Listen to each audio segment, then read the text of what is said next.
अस्सलामुअलैकुम and very good morning. जागो लाहौर में आप सबको खुशामदीद। मैं हूँ आपकी होस्ट नूरुल सहर। उम्मीद करती हूँ आप सब ठीक होंगे, खैरियत से होंगे और आपने आज की सुबह का आगाज़ बहुत ही प्यारी मुस्कुराहट और पॉजिटिव एनर्जी के साथ किया होगा।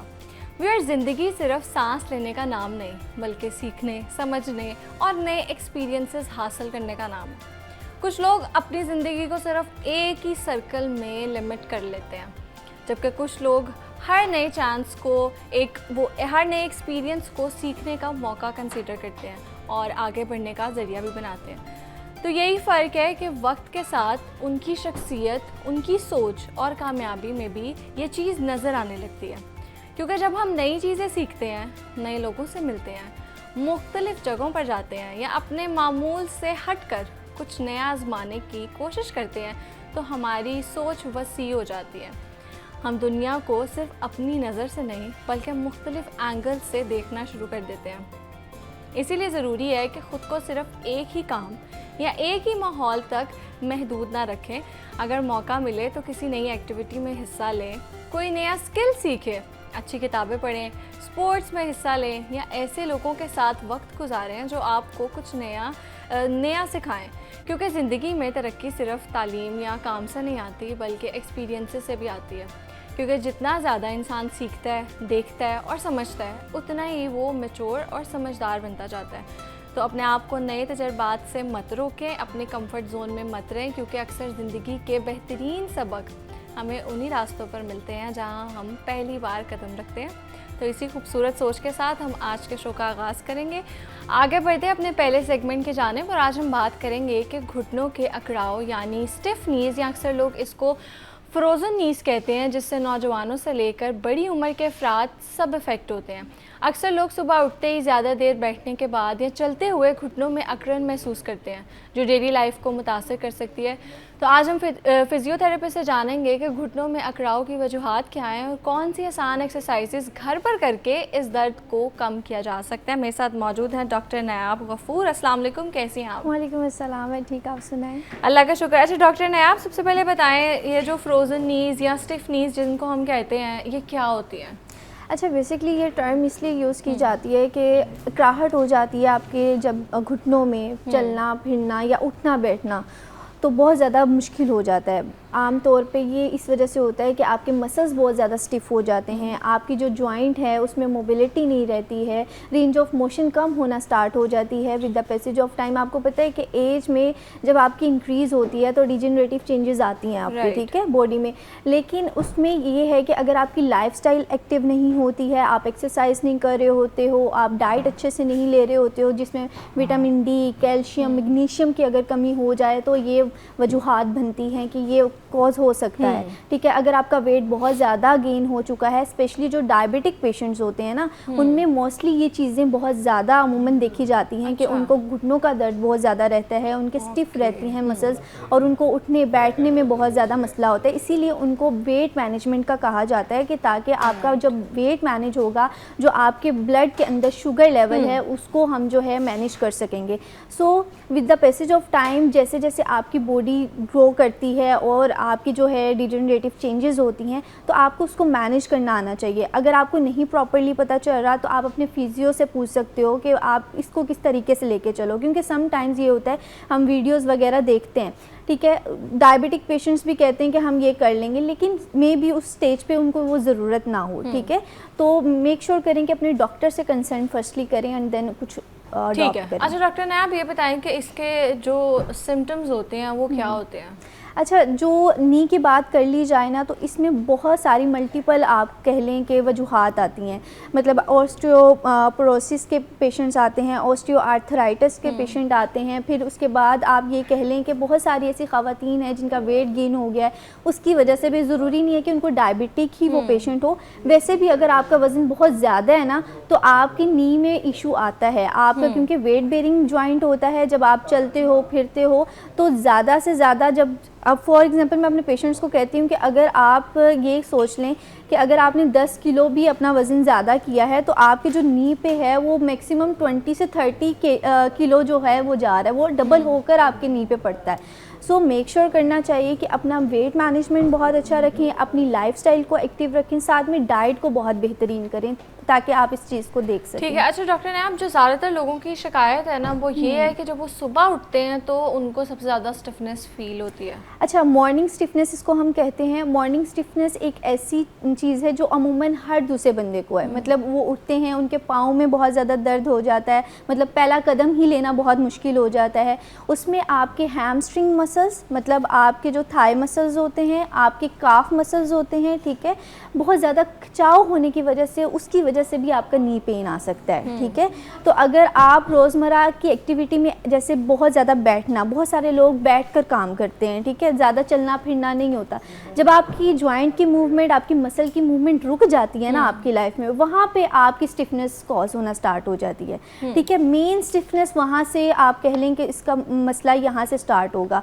आपने अगर बैठ के भी काम करना है पोजीशन को, तो आप अपनी कैरी कर लोगे। हमने बहुत सारे सेशंस में बताया कि ये वाली आपको पोस्चर 90 का बनाना है, लेकिन आपको बैठे बैठे क्या एक्सरसाइजेस करना है वो भी मैं बता देती हूँ। बेसिकली क्या होता है कि जब आप बैठते हो 90 का एंगल तो बना रहे हो। फॉर एग्जांपल अगर आप बैठे हो तो अपनी जो है ये घुटनों की मूवमेंट कर लें, ठीक है, एंकल पंप्स कर लें, साथ में आप अपनी लेग को रेस कर लें। तो इससे क्या हो गया, आपकी जॉइंट्स की मूवमेंट हो। ज़रूरी नहीं है बहुत सारी एक्सरसाइज करेंगे ही तो आपके जॉइंट्स और मसल्स मूवमेंट में आएंगे। आप अगर थोड़ी सी वॉक भी कर लेंगे ना, चलते फिरते काम कर रहे हैं तो थोड़ी देर आपने वॉक कर ली, ये भी आपकी जो है जॉइंट में जो पेन है उसको रिड्यूस करता है। ठीक है। अच्छा आप ये भी बताएं कि हमारी ऐसी कौन सी हैबिट्स होती हैं जिसकी वजह से हमारे जो नीज़ हैं वो वीक हो जाते हैं? अच्छा, हमारी बहुत सारी हैबिट्स होती हैं। अच्छा, कौन कौन सी? बहुत अमूमन आप भी इस चीज़ से रिलेट करोगे कि हम लोग बैठे हुए हैं तो हमने ये नहीं देखना कि हम किस पोस्चर से बैठे हैं। ठीक है, बहुत ज़्यादा लेट गए हैं, मोबाइल यूज़ कर रहे हैं, बहुत फॉरवर्ड हेड किया हुआ है, कंबल में लेट के यूज़ कर रहे हैं। इवन दो कि हम ये भी नहीं देखते हैं कि हम जब इस तरह बैठे हुए हैं तो हमारे जो नी है वो इस तरह से बेंड हुआ हुआ है। ठीक है, बहुत सारी ख़वातीन और बहुत सारे लोगों में ACL इंजरीज़, बहुत ज़्यादा इंस्टेबिलिटी, क्योंकि जब आपकी ACL की जो इंजरी आती है ना, उसमें आपके जो नी की स्टेबिलिटी होती है वो रिड्यूस हो जाती है। बिल्कुल। ठीक है, अगर आपकी बेंडिंग में बहुत ज़्यादा नी को मसला आ रहा है तो इसका मतलब आपको मिनी स्ट्रेन। ठीक है, तो आप हमें एक्सरसाइज करके भी दिखाएं, तब तक मैं एक कॉलर ले लूँ। अस्सलाम वालेकुम जी, क्या सवाल है आपका? मैम साहब, मुझे ना घुटनों का मसला है। मैंने जेल भरवाई है और इसके साथ स्टीराइड टीके भी लगाया, लेकिन मुझे आराम नहीं आ रहा। मैंने एक्सरे कराया, दोनों एक्सरे में गैप है। ठीक है, वो जर्मन स्टीराइड जेल है, वो उसमें भरवाई है दोनों घुटनों में। ठीक है। अच्छा, इसमें मोस्टली क्या होता है कि बहुत सारे लोग ऐसे कहते हैं कि गैप ज़्यादा हो जाना और ज़्यादा कम हो जाना। ठीक है, बेसिकली क्या होता है कि आपका जो गैप है वो कम हो जाता है with the passage of time, क्योंकि आपका जो कार्टिलेज होता है ना उसमें बहुत ज़्यादा लुब्रिकेशन कम हो जाती है। जो आपका साइनोवियल फ्लूइड होता है आपके जॉइंट के दरमियान में, क्योंकि हम मूवमेंट नहीं कर रहे होते हैं, हम लोग अपनी रोज़मर्रा रूटीन को उस तरह से नहीं लेके चल रहे होते हैं, जिसकी वजह से वो साइनोवियल फ्लूइड की जो है वो मिकदार कम हो जाती है, फ्रिक्शन ज़्यादा होना स्टार्ट हो जाती है, और with the passage of time आपके जो घुटनों का जॉइंट है उसमें जो है स्पेस भी कम होना स्टार्ट हो जाती है।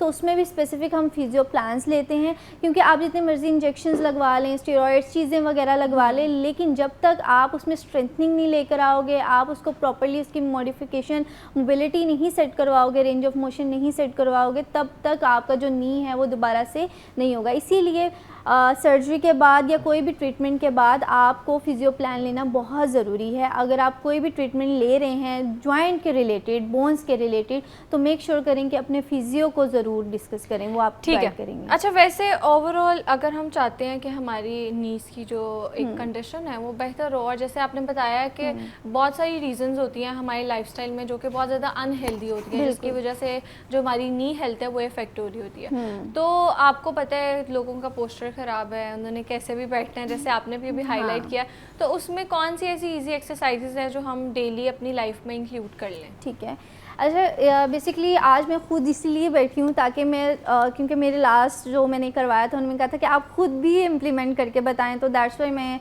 कहा चलो आप लोगों को खुद बता देती हूँ। इसलिए क्या होता है कि आपका जब नी जॉइंट होता है ना, जब आप बैठते हो तो आपको बहुत ज़्यादा दर्द होती है, कुछ लोगों को आवाज़ें भी आती हैं, ठीक है। तो जब आप ऐसे एक्सटेंशन और फ्लेक्शन करते हो तो आवाज़ें आती हैं, क्योंकि उसमें बबल्स बन जाते हैं आपके, ठीक है, और उसकी वजह से होता है। इसमें कोई मसले वाली बात नहीं होती है, लेकिन अगर ये ज़रूरत से ज़्यादा पेन के साथ होना स्टार्ट हो जाए तो वो फिर ख़तरे की बात होती है, ठीक है। आवाज़ आना, पॉपिंग साउंड आना कोई मसले की बात नहीं है, लेकिन अगर वो दर्द के साथ आ रही है तो तब हमें उसको देखने की ज़रूरत होती है, ठीक है। तो हमारा क्या है कि अगर आपको नी के बहुत ज़्यादा मसला है, ठीक है, तो आपने क्या करना है, इसी तरह से अपने पोजीशन को कंटिन्यू करना है। अपने दोनों हाथ इसमें रखने हैं और आपने अंदर की तरफ, मतलब ये चीज़ आपने ऐसे ऐसे नहीं करनी है, इसको अंदर की तरफ 1 2 3 4 5 6 और इसी तरह से बाहर की तरफ, ठीक है। इसको आप करेंगे तो आपके जो नी है उसका पेन बहुत ज़्यादा रिड्यूस हो जाएगा। सेम लाइक अब जब जिसमें ACL की बहुत ज़्यादा इंजरीज़ देखी जाती हैं तो आप एक्सटेंशन करते हो। हमारी कोशिश होती है कि ACL इंजरी में आपकी एक्सटेंशन करवाई जाए सबसे पहले, क्योंकि आपकी जो ACL है वो फॉरवर्ड हमें आगे मूव करने में मदद देता है। लिगामेंट ऐसा होता है जिसमें हमारी स्टेबिलिटी को मेंटेन किया हुआ है अपनी नी को, तो हमने उसमें एक्सटेंशन करनी होती है। अगर आप बैठे बैठे भी, आप ऑफिस वर्कर हो, आप कुछ भी कर रहे हो, आप बैठे बैठे भी अपनी दोनों लेग्स को इस तरीके से एक्सटेंड करेंगे, ये भी बहुत अच्छी आपकी एक्सरसाइज। मैंने कहा ना, जो आप अपनी लाइफ में सिंपली, ये नहीं है ज़रूरी कि आपने जिम ही जाना है तो एक्टिव रखना है, तो आप घर में बैठे ही सारा कुछ कर सकते हैं। फिर उसके बाद आपने इस तरह से अपने पाँव को भी, ठीक है। इससे क्या होगा कि आपके काफ मसल्स, हैमस्ट्रिंग्स और आपके नी का जितना पेन होगा, स्टिफनेस होगी, कम हो जाएगी, ठीक है। सेम लाइक अगर आप खड़े हो तो भी आपने, ये जो है बहुत ज़्यादा ज़रूरी होता है कि आप किस तरीके से खड़े हो, ठीक है। आपने कोई भी वॉल लेनी है अगर यहाँ पे, तो आपने वॉल के साथ भी जो है प्रॉपरली खड़े होकर, तो आप उसमें जैसे चेयर बनते हैं उस तरीके से आप बंद कर 10 मिनट आप होल्ड करेंगे और 10 टाइम्स उसको रिपीट करेंगे। ठीक है, ठीक है। मेरे साथ एक कॉलर है। अस्सलाम वालेकुम इशफाक। ड्रॉप हो गया जी। डॉक्टर ने आप कंटिन्यू करें। अच्छा, तो उसमें ये होता है कि जो जितनी एक्सरसाइजेस मैंने आपको बताई ये आप 10 मिनट्स तक होल्ड करते हैं और 10 टाइम तक इसको रिपीट करते हैं। लेकिन अगर आपके पेन की शिद्दत बहुत ज़्यादा है, समटाइम्स होता है ना कि अगर आपने 2 दफ़ा भी कर लिया तो आपकी बस हो गई है, तो आप उसको इनिशियली 5 दफ़ा करें, एटलीस्ट 5 दफ़ा करें। उसके बाद आपकी बॉडी जो है, हाँ स्टार्टिंग में थोड़ा मुश्किल होगा, पेन भी आएगा, सारा कुछ होगा, लेकिन with the passage of time आपका पेन रिड्यूस होगा, क्योंकि आपकी मसल्स की स्ट्रेंथनिंग हो जाएगी। जब आप स्ट्रेचिंग करते हैं तो आपकी मोबिलिटी अच्छी होती है, आपकी रेंज ऑफ मोशन अच्छी होती है। ठीक है। अच्छा, आगे हम बात कर रहे थे कि बहुत सी हमारी ऐसी हैबिट्स होती हैं जिसकी वजह से हमारी नी हेल्थ ख़राब होती है। तो अक्सर लोगों को दर्द तो होता है, लेकिन उसके साथ उनको स्वेलिंग भी होती है। तो उस सिचुएशन में वो ज़्यादातर ये करते हैं कि घर में मसाज कर लेते हैं। ऐसा ही है। तो क्या करना चाहिए? अच्छा, जब स्वेलिंग हो जाए, ये बहुत ज़्यादा मसला आता है कि जब अगर हमें मोच भी आती है या फिर हमारा कोई फ्रैक्चर हो जाता है, इंजरी आ जाती है, उस सूरत में भी स्वेलिंग बहुत ज़्यादा बढ़ जाती है। उसमें अगर आप एक्सरसाइज की तरफ जाएंगे तो वो और ज़्यादा मसला हो जाएगा। तो उसमें हम क्या करते हैं कि हम आपको फिजियो प्लान्स देते हैं, फिजियोथेरेपी करते हैं, जिसमें अल्ट्रासाउंड हम थेरेपी करते हैं, और बहुत सारी ऐसी इक्विपमेंट्स इस्तेमाल की जाती हैं जिससे आपकी जो इन्फ्लेमेशन है, स्वेलिंग है, उसको रिड्यूस किया जाता है। आफ्टर दैट फिर हम आपको एक्सरसाइज प्लान देते हैं ताकि आपके मसल्स में, जॉइंट्स में स्ट्रेंथनिंग आ सके, ठीक है। तो अगर आप घर पे स्वेलिंग कम करना चाहते हैं तो आप आइस लेंगे, ठीक है, कोल्ड पैक ले लें, या अगर आपके पास वो मौजूद नहीं है तो आप आइस लेंगे, कपड़े के अंदर डालेंगे, और जिस जगह पे आपकी स्वेलिंग है वहाँ पे आप सर्कुलर मोशन में लाइट सा उसको रिड्यूस करने ठीक है। एक कॉलर है मेरे साथ। अस्सलाम वालेकुम। वालेकुम सलाम जी, क्या सवाल है आपका? सवाल ये, मेरा जो मैं इसमें काफी अरसे से, साल हो गया दर्द कर रही है। सवाल रिपीट कीजिए। मैं कह रहा हूँ जो मेरा बाएं घुटना है, बाएं घुटने के राइट साइड, ये काफी अरसे से दर्द कर रहे हैं। ठीक है। सर्दी में ज्यादा होता है और गर्मी में थोड़ा कम होता है, इसके लिए कोई? ठीक है। क्या कह रहे हैं? उन्होंने कहा है जो उनकी लेफ्ट नी है उसकी राइट साइड पे उनको दर्द होता है, सर्दियों में ज़्यादा हो जाता है, तो उसके लिए क्या करना चाहिए? लेफ्ट नी है और उसकी राइट साइड पे, लेफ्ट नी की राइट साइड पे अच्छा, दर्द ठीक है। अच्छा, बेसिकली क्या होता है कि इसमें हम असेसमेंट के अकॉर्डिंगली ही करते हैं मोस्टली। जब आप बहुत ज़्यादा सर्दियों में स्पेशली बहुत सारे लोगों को ही मसला आ रहा होता है, क्योंकि जब आपकी सर्दियाँ होती हैं हमारी कोशिश होती है कि हम जितना अंदर रहें और उतना ही ठीक है। तो इसलिए ज़्यादा हो जाती है पेन। आपने देखा होगा बहुत सारे लोग ये कह रहे होते हैं कि सर्दियों में हमारा दर्द उठ जाता है, बहुत ज़्यादा दर्द होना स्टार्ट हो जाते हैं। वो यही वजह होती है कि आपकी जो है लाइफस्टाइल एक्टिव नहीं होती है, आप बाहर नहीं निकलते हो, आपका सन एक्सपोजर कम हो जाता है, विटामिन डी की कमी बहुत ज़्यादा हो जाती है।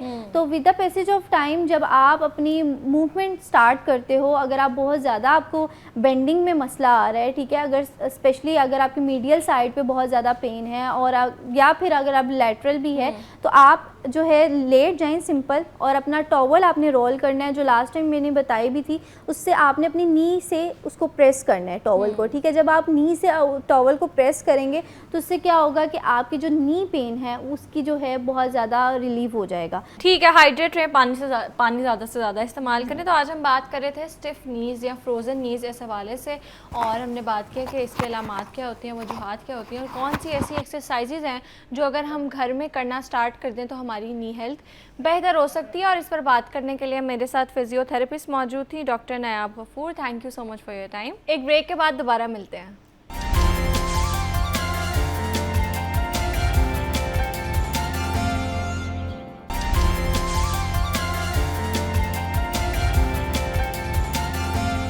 Welcome back. आगे बढ़ते हैं और आज बात करेंगे कि 40 साल की उम्र के बाद ख़वातीन के लिए वेट लॉस करना एक बहुत बड़ा चैलेंज बन जाता है। डाइटिंग और वॉक करने के बावजूद उनका वेट कम नहीं होता। तो आज हम जानेंगे कि इस उम्र में हमें कौन सी ख़ास ग़िज़ाएँ लेनी चाहिए, क्या तरीके अपनाने चाहिए, और कौन सी होम रेमेडीज़ वज़न कम करने में बहुत मददगार साबित हो सकती हैं। इस पर बात करने के लिए आज मेरे साथ मौजूद है हर्बल एक्सपर्ट हुमैरा नासिर। अस्सलाम वालेकुम, कैसी हैं आप? जी वालेकुम अस्सलाम, अल्हम्दुलिल्लाह। और आज का टॉपिक वैसे बहुत मज़े का। बिल्कुल, और मुझे लगता है कि हम इस पे बहुत कम बात करते हैं, तो हमें करनी भी चाहिए। उमूमन हम अर्ली 20s अर्ली 30s की बात करते हैं। हमने यंगर्स को फोकस कर रहे होते हैं, जो एक्चुअल यंग है हम उन्हें भूल जाते हैं। बिल्कुल ऐसे ही है। अच्छा, मेरा ये जो चीज़ कही जाती है कि 40 के बाद वेट जल्दी कम नहीं होता, तो बड़ा मुश्किल हो जाता है वेट लॉस करना, तो ऐसा क्यों होता है स्पेशली ख़वातीन में? सबसे पहले देखिए हमारे हार्मोनल चेंजेस, ठीक है, फिर हमारे जो साइकिल है उसमें प्रॉब्लम आने लगता है। कुछ को अर्ली 40s में स्टार्ट होता है, कुछ ये लेट 40s में स्टार्ट होता है, लेकिन जब भी होता है एक टेंशन भी है और एक डिप्रेशन।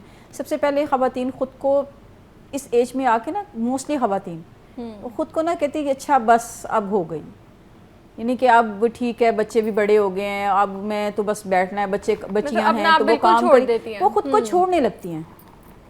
तो सबसे पहले तो खुद ही हमें अपनी मेंटली खुद को रेडी यंग रखना है।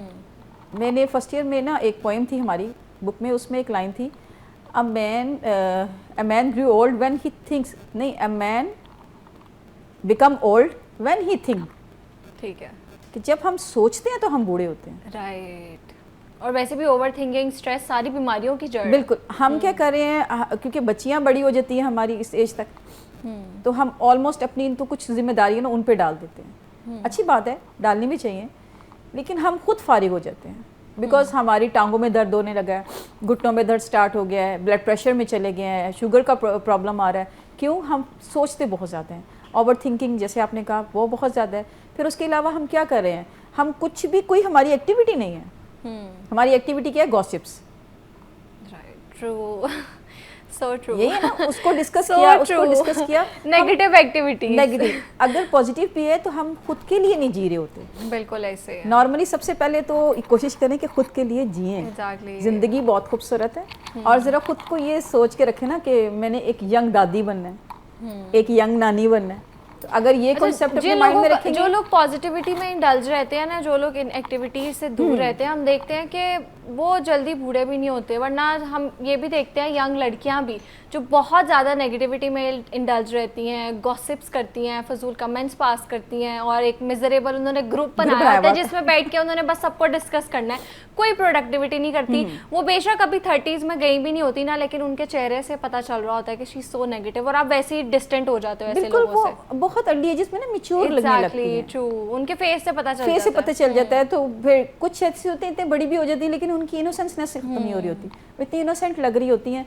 तो अभी फिर उसके बाद वही बात है, जब हम खुद को छोड़ देते हैं, हमारे वेट हम करने लगते हैं, पुट ऑन करते हैं, और एक्सरसाइज भी कर लें, खाने की हम वो करें, कुछ भी नहीं, ऐसा कुछ भी नहीं हो रहा होता कि हम अपना वेट लूज़ कर सकें। मैंने खुद अपना लूज़ किया। डाइट में क्या चीज़ें लाजमी होनी चाहिए जो लड़कियां स्पेशली 40 उन्होंने क्रॉस कर लिया?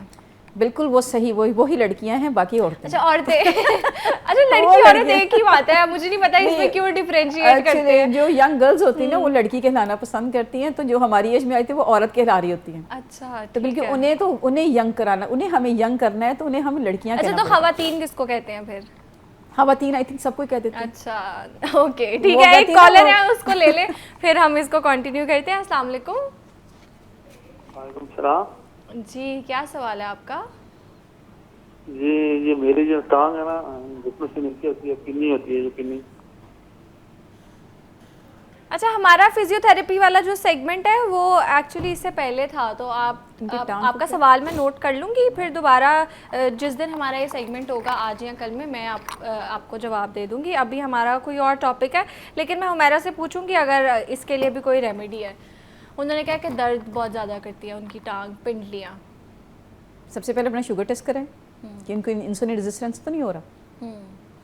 हल्का हल्का मसाज ज़रूर करें, वॉक करें कंफर्म, अपनी डाइट को फोकस करें, और सबसे पहले तो अपना इंसुलिन का टेस्ट करें। इनका पता नहीं, इनका मुंह तो नहीं खुश्क हो रहा, क्योंकि मोस्टली हमारी जो पिंडलियों में पेन स्टार्ट होता है वो हमारी इंसुलिन रेजिस्टेंस की वजह से ही हो रहा होता है। ठीक है। और हम उसे इग्नोर कर रहे होते हैं। सबसे पहले आप अपने टेस्ट ज़रूर कराएं। सारी रेमेडीज़ अपनी जगह, लेकिन टेस्ट कंफर्म है, हमें कभी कभी करा लेना चाहिए, ये बहुत ज़रूरी है। जब आपको इस तरह की प्रॉब्लम्स आ रही हैं और पता है कि ये प्रॉब्लम्स ये करती हैं इस तरह, तो फिर तो अच्छा है। एग्जैक्टली ऐसे। अच्छा मेरा बताएं कौन सी चीज़ें हमें डाइट में लाजमी ऐड करनी चाहिए, और वेट लॉस के लिए कौन सी चीज़ें हैं जो बहुत ज़्यादा मुफीद साबित हो सकती हैं? वेट लॉस के लिए जो मैंने किया, जो मैं कर रही हूँ कंटिन्यूली, वो मैं कर रही हूँ मेथी दाने का पानी रात को भिगो के सुबह में पी लेती हूँ। अच्छा एक और है, वो बहुत ज़बरदस्त, आप खाने के बाद भी ले सकते हैं, खाने से पहले भी ले लें। सिर्फ हाफ टी स्पून लेनी है उसकी। उसमें आपको क्या चाहिए, हलीम सीड। अगर हलीम सीड आपके पास 2 टेबल स्पून है, ये इतना अच्छा सोर्स है कैल्शियम का, क्योंकि इस एज में आके आपकी कैल्शियम रिड्यूस होने लगती है, प्रोड्यूस नहीं हो रही होती। ठीक है, तो उसको हमने प्रोड्यूस करना है। तो कैसे करेंगे? तो जो नेचुरल अल्लाह ताला ने जो हमें दी हैं चीज़ें, इसमें हलीम सीड एक मैजिकली इम्पैक्ट करता है कैल्शियम पैदा बनाने में।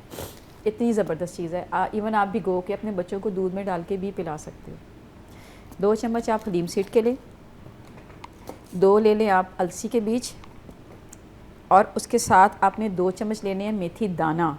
मेथरे नहीं डालने, मेथरे डालेंगे उसके बिल्कुल सारा ख़राब हो जाएगा। ठीक है, मेथी दाना इस्तेमाल करना है। बिल्कुल। 2 चम्मच हलीम सीड, 2 चम्मच आपके आगे अलसी के सीड, 2 चम्मच आए आपके ये मेथी दाना। आपने इन तीनों चीज़ों को, और साथ में ले लें 1 चम्मच आप अजवाइन लें, और 1 चम्मच आपने लेना है कलवंजी।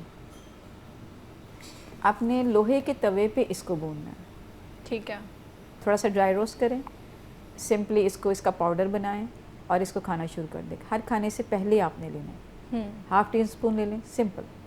अगर आप भूल गए हैं तो खाने के आधे घंटे बाद ले लें, लेकिन ये लें ज़रूर। इससे आपका वेट भी आप गेन नहीं करेंगी, आपका ब्लोटिंग का प्रॉब्लम सॉल्व होगा, आप कैल्शियम भी ले रहे हो, आप विटामिन्स भी ले रहे हो, आप यानी इसमें आपकी बॉडी को एवरीथिंग यू नीड, वो आपको सारी ग़िज़ायत हर्बल वे में मिल रही होगी।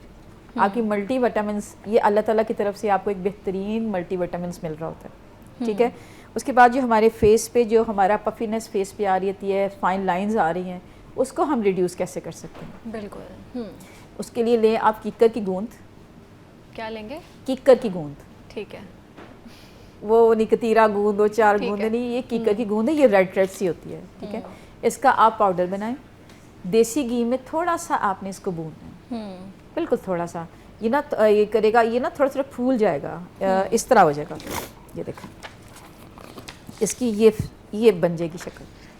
ठीक है। इसको हम लोगों ने भूना देसी घी में, उसमें दूसरी वाले नहीं, क्योंकि देसी घी बजाते खुद हमारी स्किन के लिए बहुत अच्छा है, इसको खाया भी जा सकता है।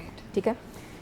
आपने इसको थोड़े से पानी में डिप कर देना, तकरीबन 1 दिन के लिए, यानी 12 घंटे तो कंफर्म होना चाहिए। ये इतना अच्छा सीरम सा बन जाएगा। आपने इसको अपने फेस पे अप्लाई करना है रात को।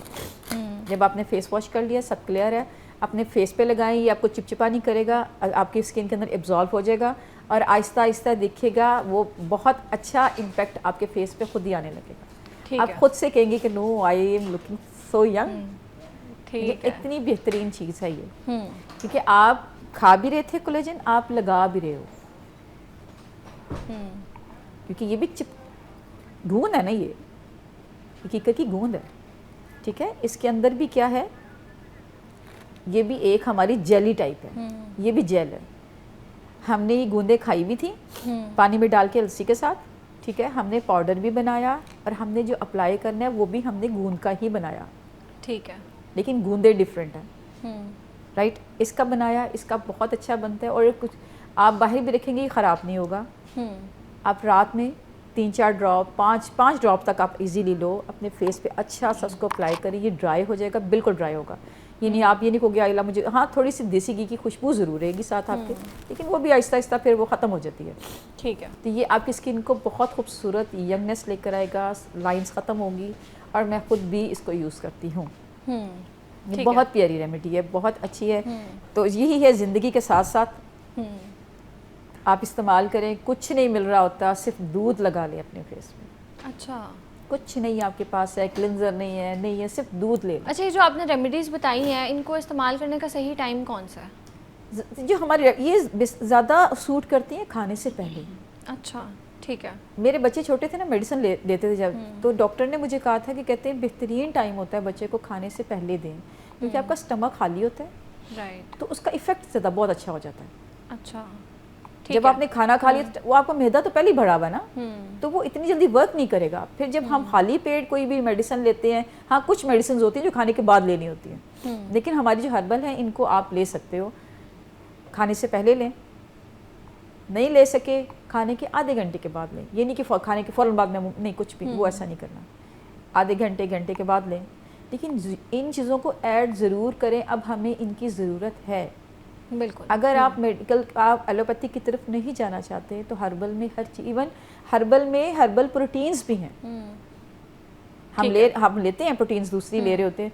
सिंपली वो प्रोटीन्स क्या है, ये जो हमारे होते हैं सफ़ेद लोबिया, वाइट बीन्स, ठीक है, और ये काले चने, इक्वल क्वांटिटी में लें, इनको भून लें, कढ़ाई में भूनें, रेत में भून लें, किस तरह भी, इसका पाउडर बनाएं, इसका एक अच्छा बेहतरीन सत्तू बनेगा। ये आपको हर्बली बेहतरीन प्रोटीन मिल रहा है। ठीक है, किसी भी टाइम ले आप पिए। ठीक है, तो आज हम बात कर रहे थे होम रेमेडीज़ की, स्पेशली जो औरतें 40s में हैं, 40s क्रॉस कर लिया, उसमें किन चीज़ों का उनको ख्याल रखना चाहिए, क्या क्या चीज़ें उनको इस्तेमाल करनी चाहिए जो कि वेट लॉस में काफ़ी फ़ायदेमंद साबित हो सकती हैं। और इस पर बात करने के लिए मेरे साथ मौजूद थी herbal expert Humaira Nasir. Thank you so much. Thank you. एक ब्रेक के बाद दोबारा मिलते हैं।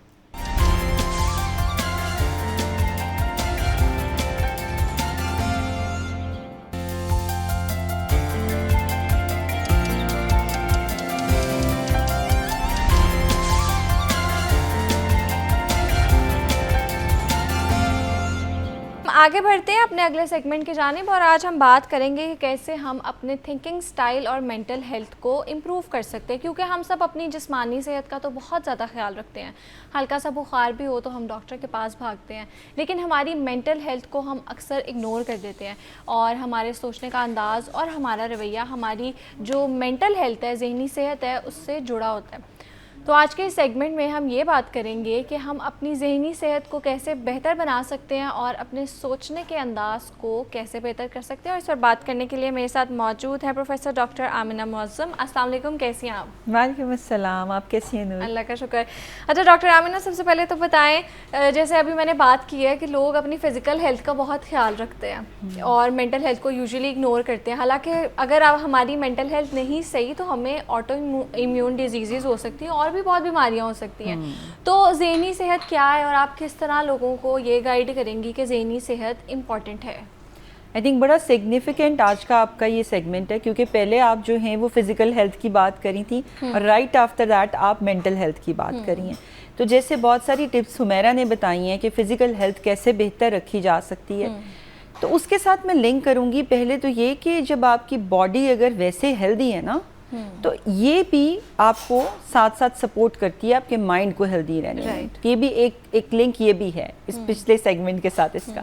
लेकिन बेसिकली ज़हनी सेहत जो है वो सिर्फ इस चीज़ का नाम नहीं है कि आपको कोई मेंटल इलनेस ना हो, यानी आपको कोई डिप्रेशन नहीं है, स्किज़ोफ्रेनिया नहीं है, कोई और ऐसा आपको जो है वो मेंटल हेल्थ डिसऑर्डर नहीं है, तो आप जो हैं वो हेल्दी हैं। नो, मेंटली हेल्दी होने का मतलब ये है कि आप इमोशनली कैसे हैं, आप जो है वो साइकोलॉजिकली चीज़ों को कैसे प्रोसेस करते हैं, आपकी जो इमोशनल एक वेलबींग है वो कैसी है, और आप किस तरह से अपने रिलेशनशिप, अपना काम, अपनी डेली लाइफ की डीलिंग्स को लेके चलते हैं। तो इस पूरे पैकेज का नाम है ज़हनी सेहत। ये सिर्फ ये नहीं है कि किसी को कोई बीमारी ना हो, बल्कि जो वर्ल्ड हेल्थ ऑर्गेनाइजेशन उसने तो डिफ़ाइन ही ऐसा किया है कि आप अपनी ज़िंदगी के बाकी सारे क्वाड्रेंट्स, अपने रिलेशनशिप, अपनी इमोशनल प्रोसेसिंग, इसके ऊपर भी आप बहुत अच्छे तरीके से जो है वो काम कर रहे हो। तो ये तो एक पूरा कॉन्सेप्ट हो गया। अब हमारे यहाँ ये है कि ज़्यादातर लोग अगर किसी को कोई भी मसला हो, जैसे आपने ही कहा, तो स्पेशलिस्ट के पास चले जाते हैं। हार्ट का है, आई स्पेशलिस्ट है, बोन्स का स्पेशलिस्ट है। अब तो बहुत छोटी सी चीज़ों की भी स्पेशलाइजेशन हम देखते हैं कि निकल आई हैं। लेकिन हम मेंटल हेल्थ के बारे में अब तक यही नहीं समझते कि इसमें भी बहुत सारे डिसऑर्डर्स हैं, बहुत सारी स्पेशलाइजेशंस हैं। तो साइकेट्री या साइकोलॉजी एक ब्रॉडर टर्म्स हैं, लेकिन हमें देखना पड़ता है बाज़-औक़ात कि कोई ख़ुसूसी तरीका इलाज, जैसे हम CBT की बात करें तो जो उसका एक्सपर्ट है वो साइको एनालिसिस का एक्सपर्ट नहीं होगा। ठीक है, इसी तरह अगर कोई इंसान जो है वो ईटिंग डिसऑर्डर्स को, बड़े रेयर लोग हैं जो कि बड़ा इफ़ेक्टिवली उसे ट्रीट कर रहे हैं, ज़रूरी नहीं है कि वो ऑटिज़म को भी ट्रीट कर सकते हो। तो इतनी ज़्यादा डिसऑर्डर्स की कैटेगरीज़ हैं और इतनी ज़्यादा ट्रीटमेंट की मोडालिटीज़ हैं। तो ये भी एक पूरी साइंस है, एक फील्ड है, और आई एम वेरी ग्लैड कि we are now talking about that more often, ताकि लोगों को इस पर एजुकेट किया जा सके। बिल्कुल ऐसे है। अच्छा डॉक्टर आमिना, लोगों को शायद इस चीज़ का पता नहीं है कि जिन चीज़ों में वो इंडल्ज रहते हैं, जिस तरह सोचते हैं, वो उनकी ओवरऑल पर्सनालिटी पे भी इफ़ेक्ट करते हैं। जैसे अभी हम हुमैरा से भी यही बात कर रहे थे कि जो लोग पॉजिटिव होते हैं, जो अपनी लाइफ में उनकी एक्टिविटीज़ पॉजिटिव होती हैं, वो गॉसिप्स और नेगेटिविटी से दूर रहते हैं, तो जब वो एज के साथ साथ भी उनकी फेस से वो मतलब ऑरा उनका डिफरेंट होता है और पॉजिटिविटी उनके ऑरा से झलक रही होती है। तो शायद लोगों को नहीं पता कि जितना वो नेगेटिविटी में इंडल्ज रहेंगे, उनके चेहरे से पता चल रहा होता है कि वो कितने नेगेटिव हैं। तो हमारी जो सोचने की सलाहियत है, सोचने का अंदाज़ है, वो हमारी पर्सनालिटी पे किस तरह इफ़ेक्ट होता है, आप इसको किस तरह सिंप्लीफाई करेंगे? बेसिकली हमारी थिंकिंग प्रोसेस से ही हम डिफ़ाइन होते हैं। अगर हम हर इवेंट जो है उसकी इंटरप्रिटेशन नेगेटिव कर रहे हैं, जैसे एक स्टूडेंट है, मिसाल देती हूँ, एक स्टूडेंट है वो फेल हो गया किसी पेपर में, किसी असाइनमेंट में, किसी सब्जेक्ट में, उसके बाद वो अगर ये सोचता है कि मैं इस ज़िंदगी में एक फेलियर हूँ, तो इट मीन्स कि उसकी थिंकिंग स्टाइल्स जो हैं वो नेगेटिव हैं। लेकिन अगर वही स्टूडेंट ये सोचता है कि हाँ, इस दफ़ा मैंने कुछ ये चीज़ें थी जो मैंने नहीं फॉलो की और मेरे ग्रेड्स अच्छे नहीं आए, नेक्स्ट टाइम मैंने ना ये नहीं होने देना, मैंने बहुत मेहनत करनी है, इट मीन्स कि उसके थिंकिंग स्टाइल्स पॉजिटिव हैं, उसमें होप है, उसके अंदर लुक फॉरवर्ड करने की एबिलिटी है। तो बेसिकली जब हमारी थिंकिंग नेगेटिव हो जाती है, अब हर चीज़ का सिर्फ डाउन साइड देखते हैं, ऑल एंड नन देखते हैं कि या तो ये चीज़ हो सकती है या नहीं, हम बीच के प्रोसेस के ऊपर गौर नहीं करते कि कैसे उस चीज़ को हम बेहतर बना सकते हैं। तो वहाँ पर हमारी थिंकिंग आहिस्ता आहिस्ता ये बचपन से ही स्टार्ट हो जाती है। और ज़्यादातर जो डिसऑर्डर्स हैं वो 14 से 17 साल की उम्र के दरमियान शुरू होते हैं, स्टार्ट होते हैं, चाहे वो डिप्रेशन है, चाहे वो आपकी और इस तरह की डिफरेंट कॉमन जो मेंटल हेल्थ प्रॉब्लम्स हैं, तो वो इसी एज से शुरू होते हैं। तो हमें बच्चों के भी हमें देखने चाहिए कि क्या बच्चा हमेशा उसका कंक्लूजन नेगेटिव ही ड्रॉ करे किसी चीज़ का, तो फिर हमें उसके ऊपर गौर करना चाहिए कि कहीं वो फेलियर की तरफ तो नहीं जा रहा, या उसकी मेंटल हेल्थ बहुत ज़्यादा नेगेटिव और कॉम्प्रोमाइज़ तो नहीं हो रही। तो ठीक है। अच्छा डॉक्टर आमिना, मुख्तलिफ टेक्निक्स होती हैं जिनसे आप अपनी मेंटल हेल्थ को इम्प्रूव कर सकते हो। जैसे लोग कहते हैं योगा करें, एक्सरसाइज करें, माइंडफुलनेस प्रैक्टिस करें, जर्नलिंग करें, तो ऐसी कौन सी और आप टिप्स देंगी जिससे अगर हमारी मेंटल हेल्थ ख़राब है हम उसको इम्प्रूव कर सकते हैं? जी, ये बड़ा अच्छा आपने सवाल पूछा है। 2-3 टिप्स हैं जो मुझे लगता है हर एज, हर जेंडर, हर सेगमेंट ऑफ सोसाइटी का बंदा कर सकता है अगर इजीली समझ ले। एक तो ये कि मैं ये सबको रिकमेंड करती हूँ कि आप 4-4-4 डीप ब्रीदिंग एक्सरसाइज करें। उसमें आपको ये करना होता है कि आपको 4 सेकंड के लिए नोज़ से अपनी ब्रीदिंग को आपने इनहेल करना है, माउथ से नहीं, नोज़ से, मतलब आप नाक से लंबी गहरी सांस लेते हैं, जैसे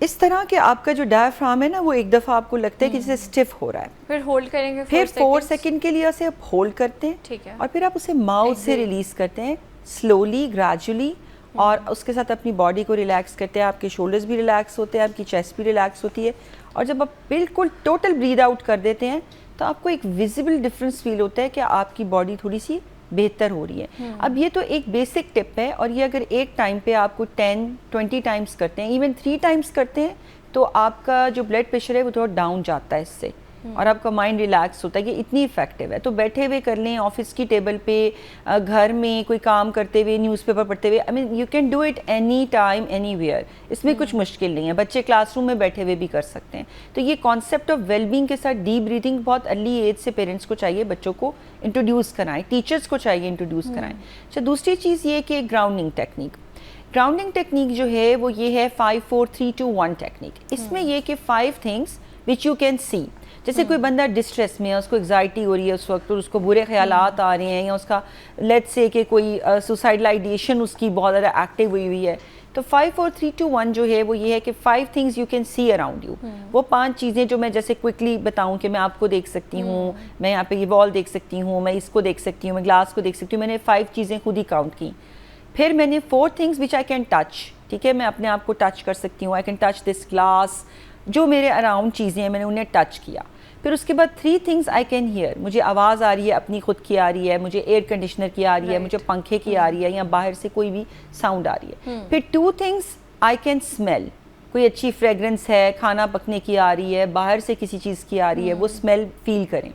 and then 1 thing you can taste, कोई एक चीज़ उठाकर आप अपने मुंह में डालें या इमेजिन करें कि उसका टेस्ट आपके मुंह में आ रहा है। अब ये एक प्रोसेस है which will take around 5 to 10 good minutes, ठीक है, और 90 सेकंड के बाद हमारा अटेंशन स्पैन अगर हम डिस्ट्रैक्ट कर देते हैं तो वो थॉट बादल की तरह आती है और चली जाती है।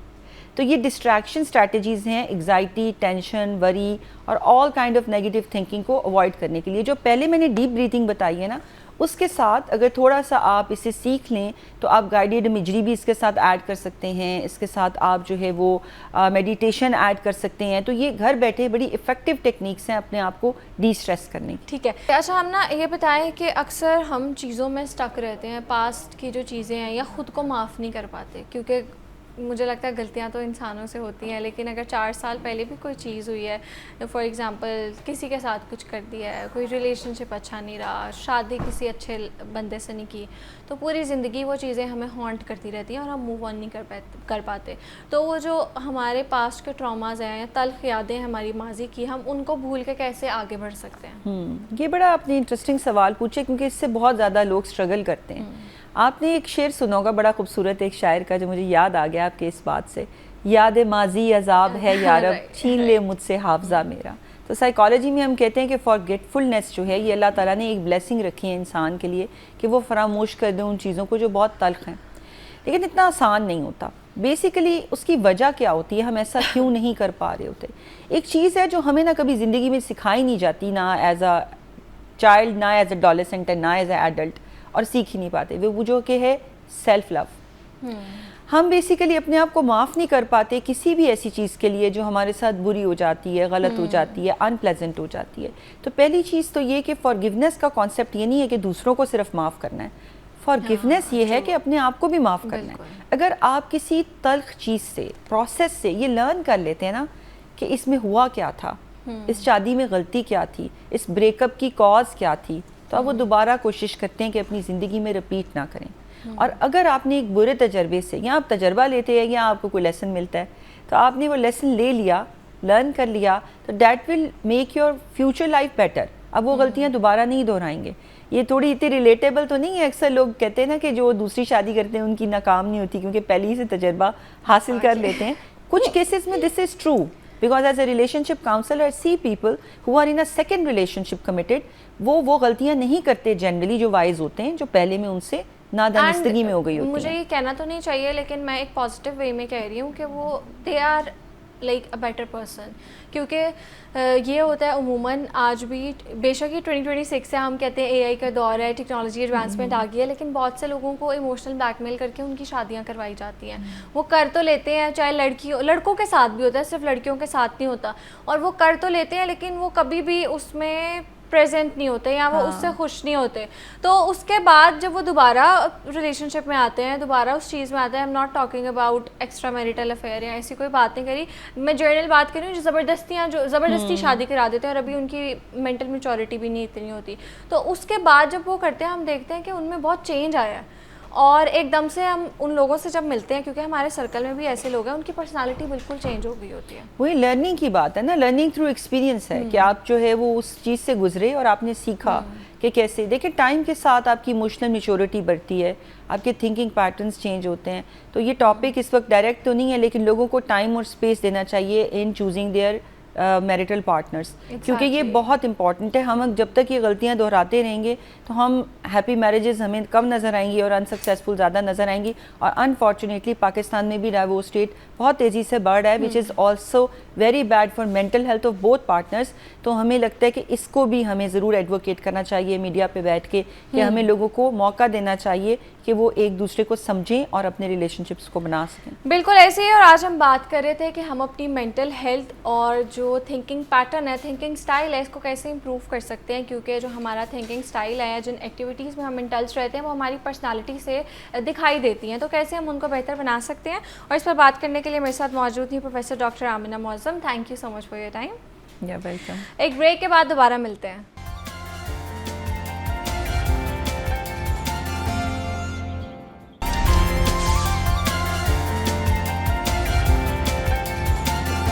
Welcome back. आगे बढ़ते हैं और बात करेंगे कि पंजाब के ट्रांसपोर्ट बजट में बड़ी कटौती की गई है, और पिछले साल के 139 अरब रुपए के मुकाबले में इस साल ट्रांसपोर्ट के लिए सिर्फ 78 अरब रुपए मुख्तस किए गए हैं।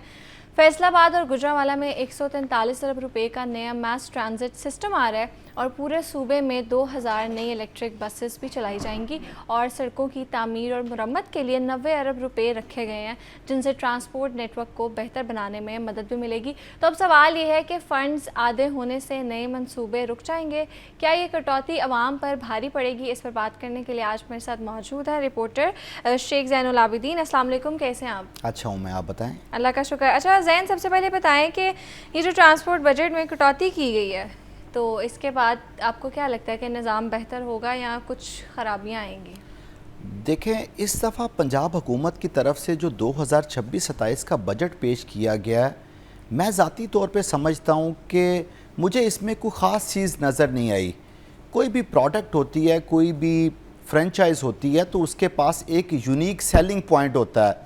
लाइक किसी रेस्टोरेंट पे कोई सैंडविच बहुत मशहूर होता है, किसी प्रोडक्ट की कोई गाड़ी बहुत मशहूर होती है। तो इस दफ़ा बजट में पंजाब हुकूमत के पास कोई भी यूनिक सेलिंग पॉइंट नहीं था। ये एक रूटीन का बजट पेश किया गया जिसमें हर डिपार्टमेंट पे जो कटौती है वो कर दी गई, और हत्ता के जो अदादो शुमार सामने आ रहे हैं उसके मुताबिक 2017-18 में जो गुर्बत की लकीर थी, जिसमें 16% लोग आते थे, 2025-26 में वो बढ़ के 23% तक चले गए। तो इसलिए कोई ऐसे इस बजट में चीज़ नज़र नहीं आई। तो ये जो ट्रांसपोर्ट सेक्टर है ये इसलिए अहम है कि हर शख्स इसके साथ डायरेक्टली और इनडायरेक्टली मुंसलिक है, और इन्फ्लेशन के ऊपर इसका एक जो अहम किरदार है वो होता है। पंजाब गवर्नमेंट की तरफ से तकरीबन 100% तक जो ट्रांसपोर्ट का बजट है उसमें कमी कर दी गई है। लास्ट ईयर ये जो बजट था ये 147 बिलियन रुपीस का था, और इस दफ़ा ये बजट सुकड़ कर तकरीबन 74 से 75 अरब रुपए पर आन खड़ा हुआ है। तो जो पंजाब के बासी ये एक्सपेक्ट कर रहे थे कि माली साल 2026-27 ट्रांसपोर्ट सेक्टर में एक इनकलाब बर्पा होगा, तो वो तो ये सोच लें कि इनकलाब कोई नहीं आने वाला। बस इसी तनख्वाह के ऊपर ही गुजारा करना है, जो चल रहा है इसको एंजॉय करें और तवक्को करें कि अगली गाड़ियां आ जाएं।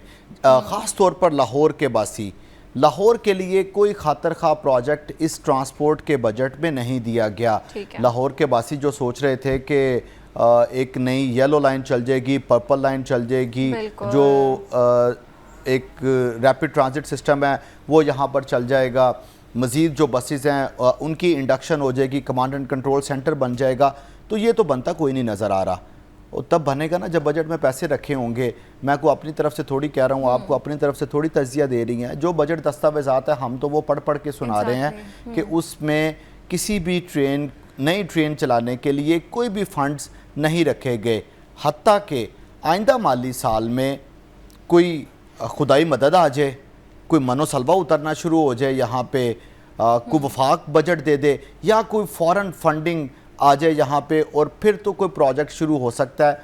मौजूदा पंजाब गवर्नमेंट इन पैसों के साथ ट्रांसपोर्ट सेक्टर को उतने अच्छे अंदाज में नहीं चला सकती जो इन्होंने इक़्तिदार संभालने के बाद दावा किया था।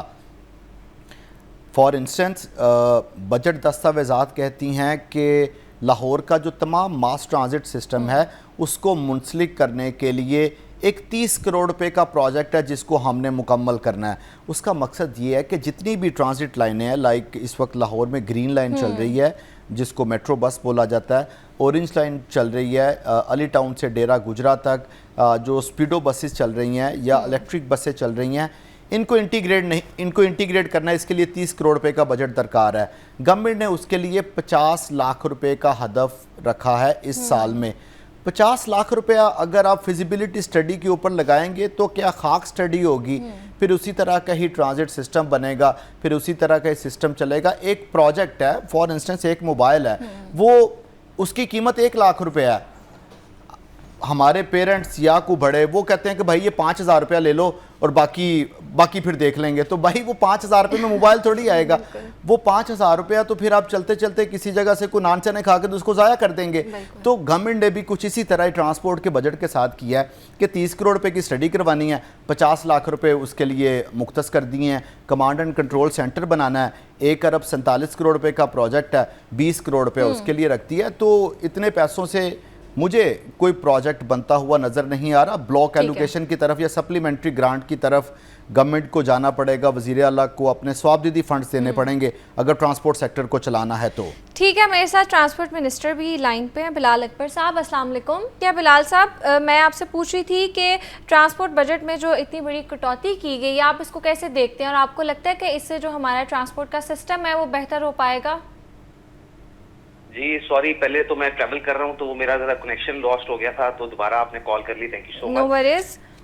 बिल्कुल ऐसी है जी, ट्रांसपोर्ट के बजट में कटौती बिल्कुल हुई है, जितना एक्सपेक्टेड था उतना नहीं आ सका, लेकिन ऑब्वियसली वो जो मुल्क के हालात होते हैं उसके मुताबिक ही चलना होता है। फेडरल गवर्नमेंट ये जरूरी था कि वो ये कट लगाते हमारे डेवलपमेंट बजट को, उन्होंने किया और इंशाल्लाह जो हमें बजट मिला है उसके अंदर हमारी जो मेन प्रायोरिटी है वो तो हमारी इलेक्ट्रिक बसेज हैं इस टाइम पे, क्योंकि हमारी इलेक्ट्रिक बसेस जो हैं वो it's a very hit project, वो लोग बड़े पसंद कर रहे हैं उसको, लोगों को बड़ी सहूलत मिल रही है। अभी तक हमारी कुछ 612 बसेस जो हैं वो लैंड हो चुकी हुई हैं, पिछले साल की जो हमारी आ रही थी 220 कल लैंड हुई है हमारी पोर्ट के ऊपर, और जुलाई के फर्स्ट वीक तक हमारी 1100 बसेस पूरी हो जाएंगी और वो अपने पंजाब के तमाम अजला में पहुंच भी जाएंगी और चलनी भी शुरू हो जाएंगी।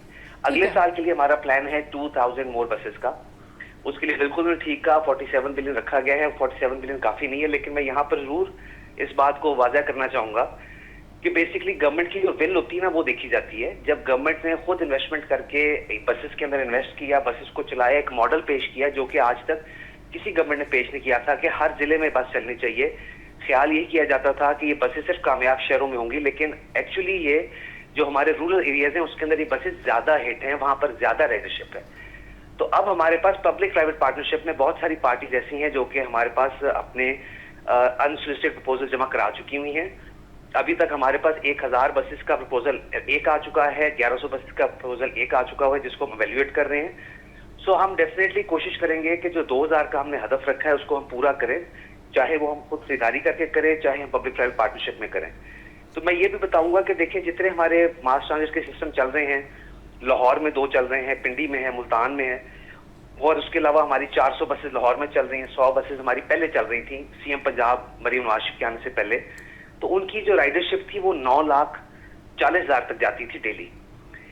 ये जो खाली हमारी 400 बसेस जब एंटर हुई सिस्टम के अंदर अक्टूबर सितंबर के अंदर पिछले साल में 2025 के अंदर, तो नंबर बढ़ के 12-13 लाख हो गया।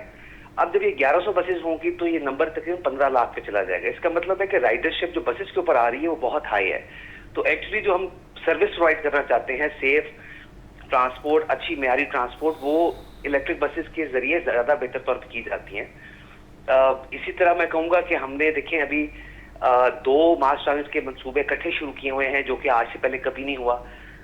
फैसलाबाद भी बन रहा है, गुजरांवाला भी बन रहा है। गुजरांवाला की तो कंप्लीशन डेट भी दिसंबर जनवरी है, वो भी हमने कंप्लीट करना है। फैसलाबाद जरा कॉम्प्लेक्स प्रोजेक्ट है, उसने 1.5 साल में कंप्लीट होना है, तो उसके लिए भी फंडिंग जो है ना हमें पूरी मुकम्मल तौर पे दी गई है। फिर जैन साहब ने बिल्कुल ठीक फरमाया कि इसका चार्जिंग इंफ्रास्ट्रक्चर बहुत कॉस्टली है, वो वन टाइम कॉस्ट है जो आपको बेयर करनी पड़ती है, और वो भी अगर हम सिर्फ 1100 बसेस की बात करें तो तकरीबन 50 बिलियन की हमारी चार्जिंग इंफ्रास्ट्रक्चर तैयार हो रहा है उसके अंदर, और जब 2000 बसेस और आएंगी तो उसका भी हमें स्टार्ट करना पड़ेगा। बट अगेन मैं कह रहा हूँ कि हमें पब्लिक प्राइवेट पार्टनरशिप की तरफ हम देख रहे हैं। कोई नया डोनर हम नहीं लेना चाहते इंटरनेशनल, हमारे पास काफी सारे इंटरनेशनल डोनर्स भी मौजूद थे, लेकिन सीएम पंजाब का एक असूली मौकफ है कि हमने कोई नया लोन नहीं लेना। हमारे पास कजाकिस्तान से ऑफर है 500 बसेस की, वो भी एज अ सॉफ्ट लोन है, लेकिन हम उस पर भी नहीं जा रहे क्योंकि हम लोन की तरफ जाना नहीं चाहते, मईशत के ऊपर और हम बोझ नहीं डालना चाहते। तो ये काफी सख्त डिसीजन मेकिंग करनी पड़ी है, लेकिन मेरा ख्याल है कि सीएम पंजाब ने ट्रांसपोर्ट को अभी भी अपना एक प्राइमरी सेक्टर रखते हैं उसको काफी बेहतर तरीके से हैंडल किया है। ठीक है। अच्छा, मैं एक चीज़ ऐड करना चाहता हूँ। सबसे पहले तो बिलाल अकबर साहब की अच्छी बात ये है कि ये रिटेलिएट नहीं करते, अगर किसी जगह पे कोई कोताही है तो वो मान लेते हैं। हाँ, तो बिलाल साहब ये फरमा दें कि इस गवर्नमेंट का एक प्लान था कि हम सस्टेनेबल डेवलपमेंट मॉडल की तरफ जा रहे हैं, ताकि जो हुकूमत की तरफ से फंडिंग है उसके ऊपर इन्हिसार कम से कम हो। तो क्या इस बजट में इस इनिशिएट के ऊपर काम किया गया है? आप कितना जो रेवेन्यू है उसको जनरेट करेंगे ताकि आपको ना सॉफ्ट लोन की ज़रूरत पड़े, और अगर गवर्नमेंट की तरफ से फंडिंग नहीं होती तो आप उसको अपने ओन सोर्सेज से मुकम्मल कर लें? देखें जी, अगर वफाक आपसे अपना शेयर ना लेता तो फिर तो हम गवर्नमेंट के बजट के ऊपर तनकीद भी करते। इस वक्त ये जायज़ बात है कि पंजाब गवर्नमेंट ने मोर देन 800 बिलियन वफाक से नहीं लिया, तो फिर आपने ओन सोर्स जनरेट करने के लिए क्या किया? अच्छा, इसमें ना ऐसे है कि जिस तरह हमारा ओन OSR हमारा जो है ओन सोर्स रेवेन्यू, जिसके अंदर हमारा आप समझें कि ये हमारा PRA भी आता है, जिसके अंदर हमारी जो हमारा बोर्ड ऑफ रेवेन्यू भी आता है, हमारी एक्साइज टैक्सेशन डिपार्टमेंट भी आता है, जो कि हमारी लिए कलेक्शन करते हैं, उसके अंदर खातिर खा इजाफा है। अगर आप उसकी कंपैरिजन शीट निकालेंगे 2024-25, 25-26 की और 26-27 की, तो आपको उसके अंदर बड़ा मेजर डिफरेंस नजर आएगा। मतलब अभी हम 312 अरब के ऊपर खड़े हैं PRA के अंदर, जो कि पहले किसी टाइम पे 200 अरब से कभी क्रॉस ही नहीं किया था। सो एक तो वो एडिशन हो गई। उसके बाद अभी पहले 14 जिलों के अंदर खाली PRA काम कर रहा था, अब पूरे पंजाब के अंदर उसको फाल कर दिया। ठीक है बिलाल साहब, बहुत शुक्रिया आपका, बहुत अच्छी आपने गुफ्तगू किया। Thank you so much for your time. Jain, हम बात कर रहे थे, बिलाल साहब ने भी बात किया फैसलाबाद और गुजरांवाला के मेगा प्रोजेक्ट्स के हवाले से, थोड़ा सा इनको एक्सप्लेन करें और ये कब तक मुकम्मल होंगे? देखें जी, मिनिस्टर साहब तो ये फरमा रहे हैं कि गुजरांवाला का जो मास ट्रांजिट प्रोजेक्ट है वो तकमील के करीब है। मैं नहीं मानता। वो कहते हैं फैसलाबाद का प्रोजेक्ट अभी 1.5 साल लग जाएगा। मुझे ऐसा लगता है कि वो प्रोजेक्ट काफ़ी कॉम्प्लिकेटेड है। मैं पर्सनली उसको विज़िट कर चुका हूँ। उसको मुकम्मल होने में अभी 2.5 से 3 साल लगेंगे। अगर हालात इसी तरह चलते रहे तो ये गवर्नमेंट जब इलेक्शन में जारी होगी उस वक्त जो फैसलाबाद का मास ट्रांजिट का प्रोजेक्ट है वो उभर कर सामने आएगा और फंक्शनल हो जाएगा। जो मेरी असेसमेंट है वो ये बता रही है। लेकिन जिस तरह अभी आपने उनकी गुफ्तगू सुनी है, लाहौर के लिए कोई ऐसा प्रोजेक्ट नज़र नहीं आ रहा ट्रांसपोर्ट का। जो उन्होंने बताया गुजरांवाला, फैसलाबाद, बहावरपुर, DG खान, फिर उसके बाद नई इलेक्ट्रिक बसें नए ज़िला में आ रही हैं, 200 बसें नए ज़िला में जा रही हैं। लाहौर में आपने जो ऐलानात किए थे वो कहाँ पे खड़े हैं? वो इसलिए लाहौर के बासी ये जो सुहाने ख्वाब देख रहे हैं वो ये देखना बंद कर दे। यहाँ पे कोई मास ट्रांजिट सिस्टम नहीं चलने वाला। और मेरी ये गट्स फीलिंग है कि आइंदा माली साल 2026-27 सिर्फ ट्रांसपोर्ट के लिए नहीं, पंजाब के तमाम महकमा जात के लिए बड़ा क्रूशल होगा, क्योंकि पिछले साल गवर्नमेंट की तरफ से 1450 बिलियन से ज़्यादा का डेवलपमेंट बजट दिया गया। इस दफ़ा वो बजट 758 बिलियन पे आ गया, जो इस अमर की गुमाजी कर रहा है कि तकरीबन 100% की कटौती हुई है बजट में। तो जारी जो तरक्याती मंसूबे हैं, अगर गवर्नमेंट उसको ही मुकम्मल कर ले तो यही काफ़ी होगा। नए मनसूबाजात को शुरू करना और फिर उनको मुकम्मल करना, ये जुए शेर लाने के मुतरादिफ होगा। इस गवर्नमेंट से मुझे नहीं लगता कि ये हो सकेगा। और जहाँ तक इंफ्रास्ट्रक्चर की बात है, जो अभी आपने उनसे सवाल भी किया था कि क्या इलेक्ट्रिक बसेस के लिए इंफ्रास्ट्रक्चर, तो ये इलेक्ट्रिक बसें फरवरी 2025 में पहली दफ़ा लॉन्च की गई थी। 1 साल 4 माह का अरसा गुजर चुका है। इस 1.5 साल के अरसा में तो किसी जगह पे कोई इंफ्रास्ट्रक्चर नहीं नज़र आया, ना ही कोई कोशिश की गई। तो आगे देखें क्या बनता है। बात यह है कि 47 अरब रुपया, उसमें 1100 आपने बसें भी मंगवानी है, बल्कि 2000 बसें मंगवानी है, उसमें साथ में इंफ्रास्ट्रक्चर भी लगाना है, फिर आपने उसको सोलर के ऊपर भी मुंतकिल करना है। तो ज़ाहरी तौर पर तो ये होता हुआ दिखाई नहीं दे रहा। लेट्स सी कि गवर्नमेंट कहाँ से जो बजट है वो मैनेज करती है। वो अल्टीमेटली बजट मैनेज कहाँ से करना पड़ेगा। एजुकेशन के बजट को कट लगाना पड़ेगा, हेल्थ के बजट को कट लगाना पड़ेगा, कम है। या रोड सेक्टर के बजट को कट लगाना पड़ेगा ट्रांसपोर्ट को बेहतर बनाने के लिए। बिल्कुल ऐसे ही है, एंड आई एग्री। और मुझे लगता है कि एजुकेशन और हेल्थ सेक्टर पे ज़्यादा फोकस करना चाहिए, और इस गवर्नमेंट ने काफ़ी फोकस कर लिया इंफ्रास्ट्रक्चर पे, अब थोड़ा सा इस पर भी फोकस करना चाहिए। आज हम बात कर रहे थे पंजाब के जो ट्रांसपोर्ट बजट में बड़ी कटौती की गई है इस हवाले से, और इस पर बात करने के लिए मेरे साथ मौजूद थे Sheikh Zainul Abidin. Thank you so much for your time. बहुत शुक्रिया आपका। That's it for today. मिलते हैं कल इंशाल्लाह। अपना बहुत ज़्यादा ख्याल रखिएगा। अल्लाह हाफिज़।